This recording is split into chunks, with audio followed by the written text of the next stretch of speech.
El mundo, durante 1994, ha dado otra vez 365 vueltas sobre sí mismo. Pero no todas han sido tan felices como las de Miguel Indurain a Francia, ni tan certeras y precisas como las de José María Olazábal al campo de Augusta, ni tan rotundas como la de Arantxa Sánchez Vicario y Sergi Bruguera en Roland Garros, o Conchita Martínez en Wimbledon.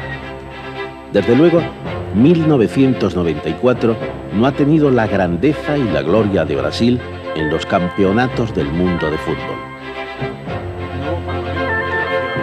El año que se nos fue nos trajo grandes acontecimientos, como la proclamación de Nelson Mandela a la presidencia de Sudáfrica, o la concesión de los premios Nobel y Príncipe de Asturias a Isaac Rabin y Yasser Arafat.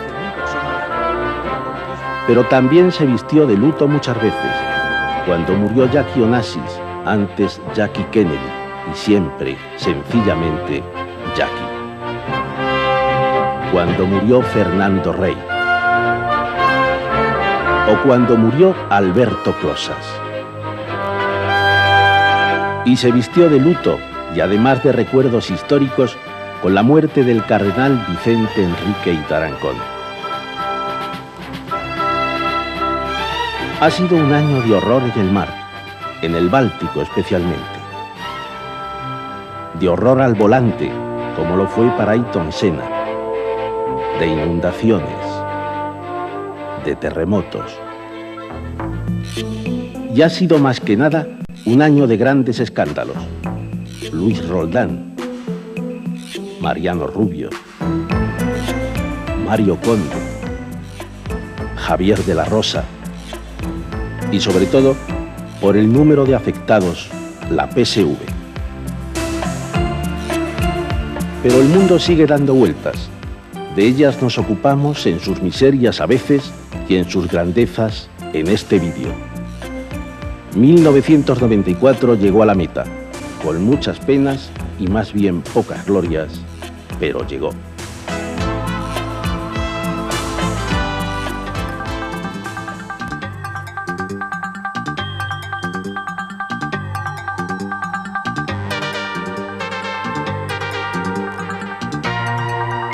El 94 ha sido un año de grandes convocatorias electorales, algunas de ellas de gran trascendencia política. El domingo 12 de junio de 1994, la Unión Europea convocó elecciones para el Parlamento. 346 millones de ciudadanos se encontraron con la tarea de renovar a sus representantes en la Cámara de Estrasburgo. Así, por medio de sus votos, resultarían elegidos 567 escaños, 49 más que en las anteriores elecciones de 1989, de los que 64 correspondían a España. Las elecciones europeas despertaron en esta ocasión un interés inusitado, al contrario que en anteriores convocatorias, a causa del crítico momento político por el que atravesaban casi todos los países votantes.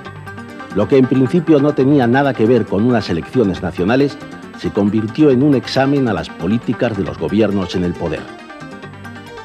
En España, el PP obtenía una rotunda victoria, que marcaba un vuelco espectacular en el mapa electoral español.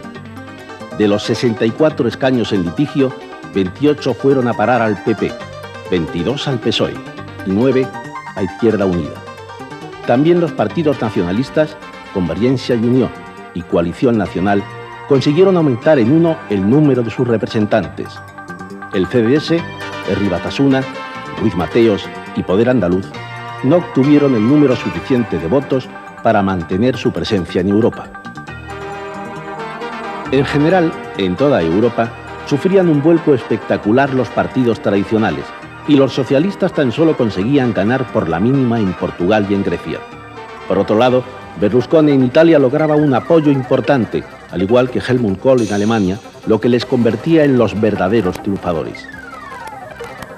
El mismo día, en Andalucía, se convocaban las elecciones autonómicas, en las que 5,3 millones de ciudadanos debían resolver, además, si el PSOE obtenía por cuarta vez consecutiva la mayoría absoluta.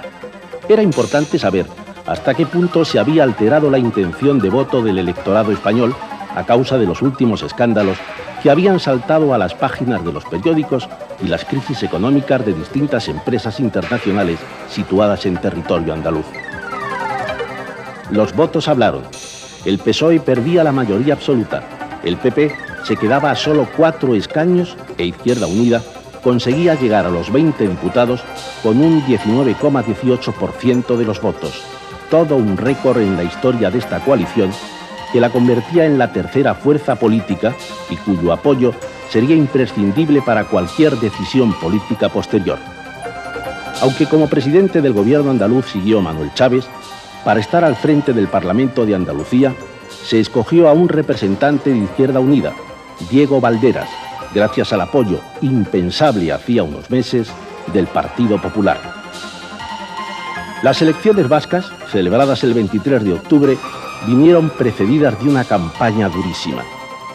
Con una afluencia a las urnas un poco más baja que en la anterior convocatoria de 1990, los electores vascos decidieron un espectro político muy parecido al anterior, con la victoria del PNV, que mantenía sus 22 escaños, y en el que solamente el Partido Socialista, que esta vez se presentaba en coalición con Euskadiko Ezkerra, bajaba espectacularmente en beneficio del PP, que conseguía 11 diputados.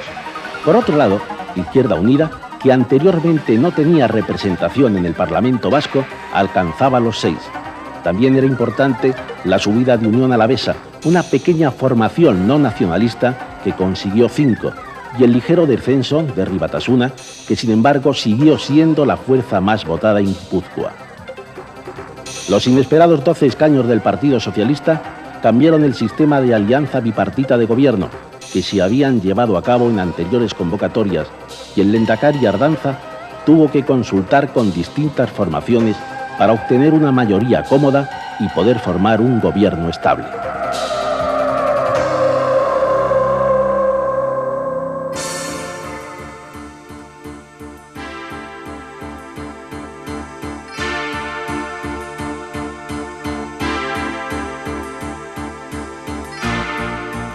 El 94 ha sido el año en el que han salido a la luz un montón de escándalos. Rubio, Roldán, Conde, de la Rosa, PSV, Palomino, la Cruz Roja, el BOE, los GAL, nombres que durante muchas semanas convirtieron a España en un auténtico disparate. El responsable del Banco de España, Mariano Rubio, fue encarcelado junto a Manuel de la Concha el 4 de marzo. Su caída arrastró a Carlos Olchaga, que le había avalado personalmente. El responsable de la Guardia Civil, Luis Roldán, huyó del país. Su fuga puso al descubierto una trama de comisiones ilegales y el mal uso que a veces se hizo de los fondos reservados. Y además provocó la dimisión del entonces ministro del Interior, Antonio Asunción, y del diputado José Luis Corcuera. Más tarde, otro miembro del gobierno, Vicente Albero, también se marchó después de confesar que había engañado a Hacienda. En junio llegó la primera victoria del Partido Popular sobre el PSOE, en unas elecciones de ámbito nacional, pero que no alteraron la vida política al contar el gobierno con el apoyo de Convergencia. Y Felipe González se comprometió a agotar la legislatura. La mayoría de los ciudadanos españoles prefieren la estabilidad que da el que se agoten los periodos de legislatura en toda la medida en que se puedan. El gobierno tuvo que intervenir en la quiebra de la cooperativa de UGT-PSV para llevar la calma a los furiosos damnificados, y Nicolás Redondo se retiró del sindicalismo activo, dejando al frente del problema a Cándido Méndez. El Instituto de Crédito Oficial asumió la deuda con la constructora y en pocos días se reiniciaron algunas de las obras. El ajetreo fue constante en la Audiencia Nacional, sobre todo en los últimos días del año. De allí salió Mario Conde hacia la prisión de Alcalá Meco para hacerle compañía a su segundo, Arturo Romaní, acusado entre otras cosas de estafa. 3 años después de que la justicia condenara a los expolicías Michel Domínguez y José Amedo a 108 años de cárcel, estos recuperaron la memoria y denunciaron a sus antiguos jefes. A causa de sus declaraciones, Baltasar Garzón, 8 meses después de haber abandonado el Ministerio del Interior, envió a la cárcel a Julián San Cristóbal, exdirector de Seguridad del Estado, Francisco Álvarez, ex responsable del Mando Único para la Lucha Antiterrorista, y a Miguel Planchuelo, ex jefe superior de Policía de Bilbao.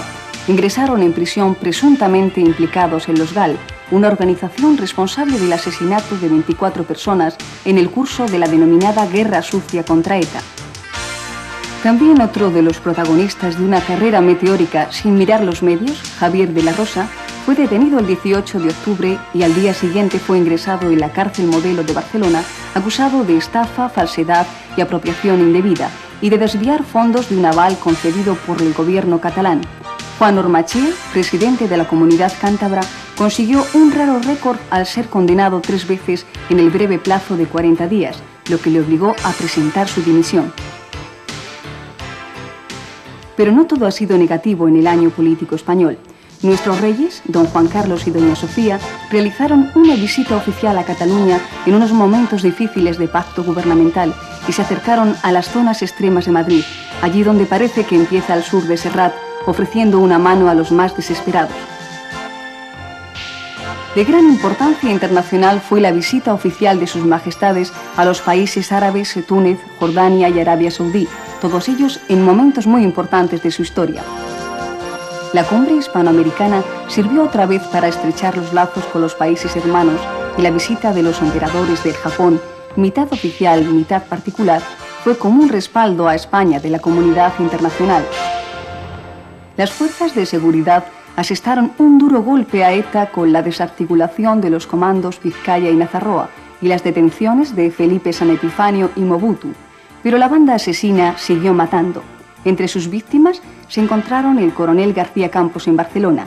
En Madrid, el teniente general Francisco Veguillas, importante jefe del Ministerio de Defensa, y el jefe de la unidad antidroga de la Guardia Municipal de San Sebastián.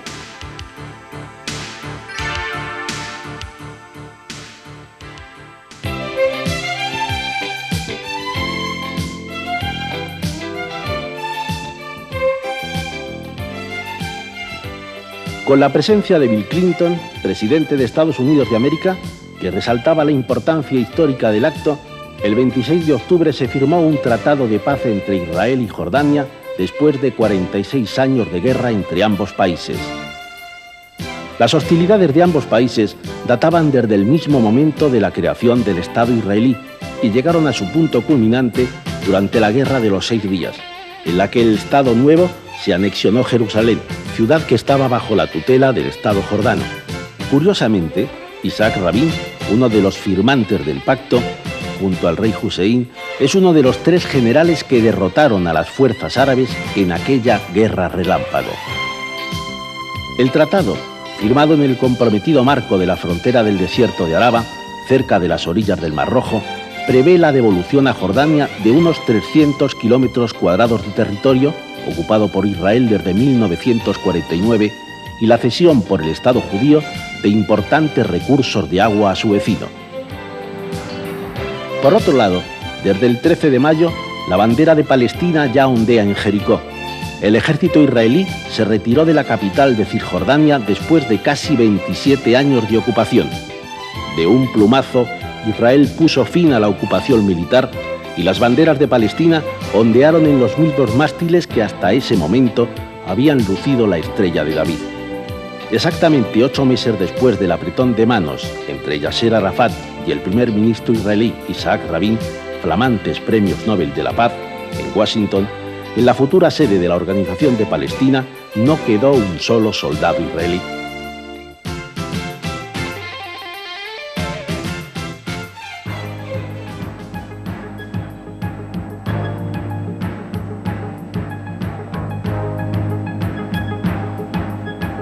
La conferencia sobre seguridad y cooperación en Europa fracasaba en su intento de encontrar una solución, una vez más, a la crisis de Bosnia. Era el último ejemplo de la inutilidad de las iniciativas desarrolladas a lo largo del año en la guerra de la antigua Yugoslavia. De nada ha servido la intervención de la OTAN con la primera acción bélica efectuada por esta organización en los 45 años de su existencia. España envió otros 200 cascos azules a la zona de guerra, con lo que el despliegue español alcanzó la cifra de 1.400 soldados, de los cuales han fallecido 3 más este año. La Unión Europea, en la que Jacques Santer sustituía a Jacques Delors, consiguió atraerse a Suecia, Finlandia y Austria, aunque Noruega prefirió quedarse en sus fueros, apuntalada por su petróleo y su pesca. En Alemania, Helmut Kohl fue reelegido por 4ª vez y Berlusconi, en Italia, tuvo un paso fugaz por la presidencia del gobierno merced a la traición de sus antiguos coaligados. En el Ulster se alcanzó un alto el fuego con el IRA y al final John Majors decidió sentarse a una mesa de negociaciones. En Oriente Próximo, el primer ministro israelí Isaac Rabin y el líder de la OLP Yasser Arafat firmaron en el Cairo el acuerdo sobre la autonomía limitada palestina en Gaza y Jericó, lo que supuso el fin del exilio de Arafat, que regresó en calidad de presidente de la Autoridad Nacional Palestina. Por desgracia, esto no ha servido para calmar a los extremistas de uno y otro lado que intentan hacer saltar la frágil paz. Saddam Hussein volvió a llamar la atención internacional con movimientos de tropas en la frontera con Kuwait, vecino al que acabó reconociendo las fronteras. En el continente africano, una guerra civil entre Hutus y Tutsis ha convertido a Ruanda en un escenario de horrores nunca imaginados. Más al norte, en Argelia, el integrismo atacó de nuevo con gran violencia, causando miles de muertos, entre ellos 70 ciudadanos extranjeros. Desde un punto de vista positivo, Nelson Mandela pasó a ser el primer presidente de color de Sudáfrica, poniendo fin al apartheid, y en Mozambique se celebraron unas elecciones democráticas. No ha sido así en Angola, donde parece que todavía no ha llegado el momento de la ansiada paz. En América, el año empezó en México con la insurrección campesina de Chiapas, que se saldó con más de 100 muertos. Siguió con el asesinato del candidato a las elecciones presidenciales, Luis Donaldo Colosio, lo que puso en una delicada situación al presidente elegido Ernesto Zedillo. Tanto Venezuela, con Rafael Caldera, como Colombia, con el liberal Ernesto Samper, estrenaron presidentes. En Argentina, por su parte, celebraron una constitución hecha a medida de su presidente. Bill Clinton, que se había apuntado un tanto con la reposición del presidente Aristide en Haití y con la detención del flujo de balseros de este país y sobre todo de Cuba, sufrió una apabullante derrota en las elecciones de noviembre para el Congreso. De ahí su intento de recuperar prestigio con una visita histórica al presidente sirio y su presencia en la Cumbre de las Américas celebrada en Miami en diciembre. En el 94, Rusia se hundió en una crisis económica total y en un régimen político cercano al totalitarismo, y que en los últimos meses del año se dedicó a atacar a la República Independentista de Chechenia, siempre con la excusa de restablecer el orden constitucional ruso. En el lejano oriente, millares de norcoreanos lloraron la muerte de su presidente, Kim Il-sung. Más tarde, organizaron un momento político delicado al impedir que se inspeccionaran sus depósitos nucleares. En la República China estuvieron pendientes de la salud de su anciano presidente, Deng Xiaoping, y su difícil futuro. Y en Japón, el primer jefe de gobierno socialista en el Imperio del Sol pidió perdón por los crímenes cometidos por sus soldados durante la Segunda Guerra Mundial.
Era la viuda de América, la imagen patética del magnicidio de Dallas en 1963, cuando cayó abatido a balazos su marido, el presidente John Fitzgerald Kennedy. Desde ese momento empezó una leyenda que nació como Jacqueline Bouvier y murió siendo simplemente Jackie. Un cáncer linfático se la llevó a los 64 años en Nueva York, la ciudad que le concedió la discreción necesaria para su nueva vida, después de haber mantenido su imagen elegante y distante, convertida a su pesar en un símbolo.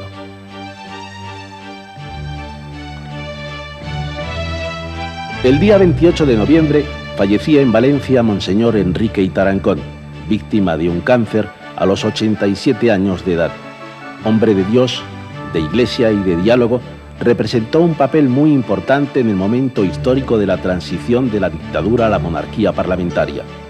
Seguidor fiel de la doctrina del Concilio Vaticano II, tuvo muchos detractores en España por su carácter liberal. Que sea el vuestro un reino de justicia en el que quepan todos sin discriminaciones, sin favoritismos, sometidos todos al imperio de la ley.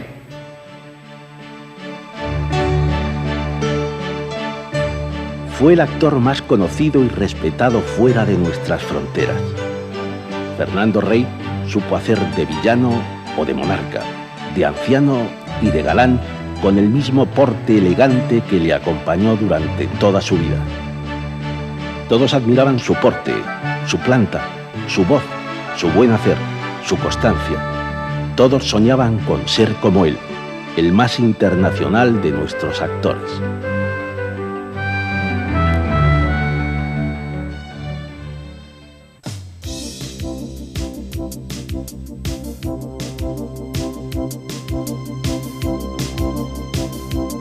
Las Asambleas Generales del Fondo Monetario Internacional y del Banco Mundial celebraron este año en Madrid su 50 cumpleaños, medio siglo para conmemorar la creación de dos entidades destinadas a controlar la economía con mayúscula. Pero no todo el mundo estaba de acuerdo con este cumpleaños. Los ecologistas y otras organizaciones no gubernamentales les acusaban del empobrecimiento del tercer mundo y de la destrucción medioambiental. El Fondo Monetario y el Banco Mundial fueron creados en julio de 1944 por un grupo selecto de naciones en una pequeña ciudad norteamericana. Como casi todos los organismos internacionales, nacieron de los traumas derivados de las dos guerras mundiales. Para evitar crisis salvajes, como la depresión del 29, los gobiernos buscaron un nuevo marco institucional que permitiera mantener un sistema de relaciones económicas internacionales bien ordenado y basado en la cooperación monetaria y comercial, que ayudara a fomentar niveles más altos de empleo y prosperidad. Los principios fundacionales no pudieron ser más sólidos, pero esta declaración de intenciones no siempre se cumple y tiene a veces una fuerte contestación. Las dos entidades celebran cada año su Asamblea General para hacer un pronóstico del estado de salud de las economías de sus países miembros e informar de los proyectos de ayuda al desarrollo.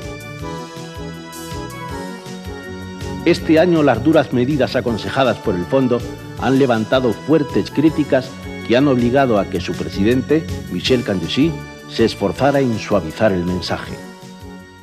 No hablamos de despido libre, pero seguramente de despido más libre y más barato.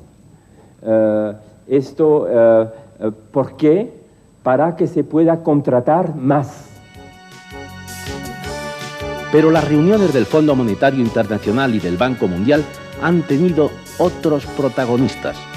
Los países más pobres del mundo, aglutinados en el grupo de los 24, han pedido una mayor participación en las decisiones de estos organismos. Temen la fuga de las inversiones privadas y reclaman, para salir del subdesarrollo, más fondos del Banco Mundial. El presidente del organismo, Louis Preston, aseguró que los esfuerzos se centrarán en proyectos de medio ambiente, educación e infraestructuras. La intervención de Preston se vio interrumpida por la presencia ruidosa de críticos a su actuación en el tercer mundo. Lo mismo que había pasado en la ceremonia de inauguración presidida por los Reyes de España. Dos ecologistas de la organización Greenpeace burlaron el dispositivo de seguridad, escalaron hasta el techo del Palacio de Congresos y desde allí lanzaron billetes falsos de dólar en los que se podía leer 50 años de destrucción. Son voces que piden más equilibrio y justicia en las relaciones económicas internacionales y que los países ricos aporten, sobre todo, más esfuerzo y solidaridad.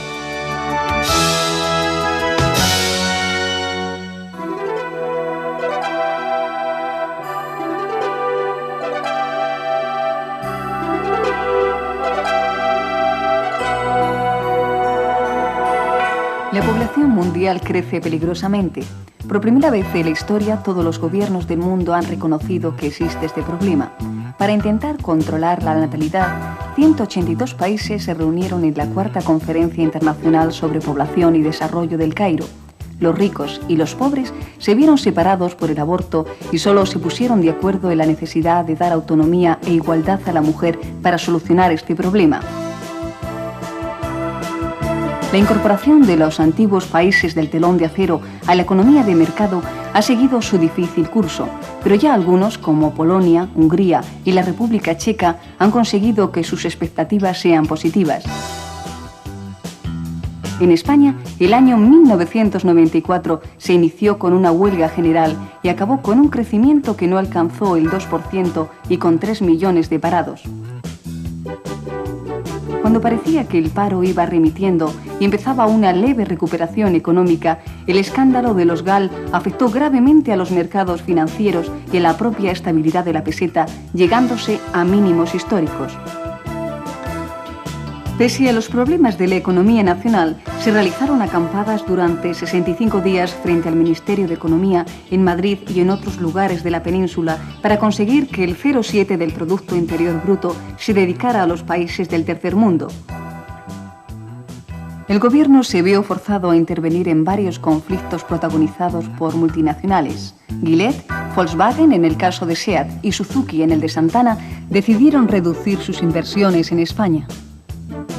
Iberia pasa por una grave crisis financiera y de personal, y Galerías Preciados, la empresa que introdujo el concepto de grandes almacenes en España, presentó también suspensión de pagos. Paralelamente a la crisis de Mario Conde, se desarrolló la de Banesto, que después de recibir 285.000 millones de pesetas, fue subastado y adjudicado al Banco de Santander, que de esta manera se convirtió en la primera entidad financiera del país. El panorama social y cultural español es sin duda más positivo. Se vivió con alegría el anuncio de la Casa Real del compromiso matrimonial de la infanta Elena con Jaime de Marichalar. María Ángeles Feliú fue liberada después de 429 días de cautiverio, aunque no se supo nada del paradero de Anabel Segura. En el terreno puramente cultural, concretamente en el cine, Fernando Trueba consiguió con su Belle Époque el segundo Oscar para el cine español, y Días contados, de Imanol Uribe, ganó la Concha de Oro en el Festival de San Sebastián. En el mundo literario, Mario Vargas Llosa, reciente académico de las letras españolas, consiguió el premio Cervantes frente a los Nobel García Márquez y Cela, pero este último se consoló con el jugoso Planeta por su libro La Cruz de San Andrés, quedándose en finalista Ángeles Caso. El primer premio del año, el Nadal, fue a parar a las manos de Rosa Regás, y otra mujer, Carmen Martín Gaite, fue galardonada con el Premio Nacional de las Letras. El príncipe de Asturias entregó en Oviedo los premios que llevan su nombre, entre ellos a 160 misioneros españoles en Ruanda y Burundi, y los reyes y el presidente portugués Mário Soares presidieron los 500 años del Tratado de Tordesillas. España, siempre solidaria, se puso en pie para ayudar a la reconstrucción del Teatro Liceo de Barcelona y lograr los fondos necesarios para frenar la destrucción de la Catedral de Burgos. La UNESCO declaró al Albaicín, a Doñana y a la Judería de Córdoba Patrimonio de la Humanidad. El polémico Premio Nobel de la Paz recayó en esta ocasión en Yasser Arafat, Isaac Rabin y Simón Pérez, y el de literatura, una vez más, fue a parar a un casi desconocido escritor japonés, Kenzaburo Oe.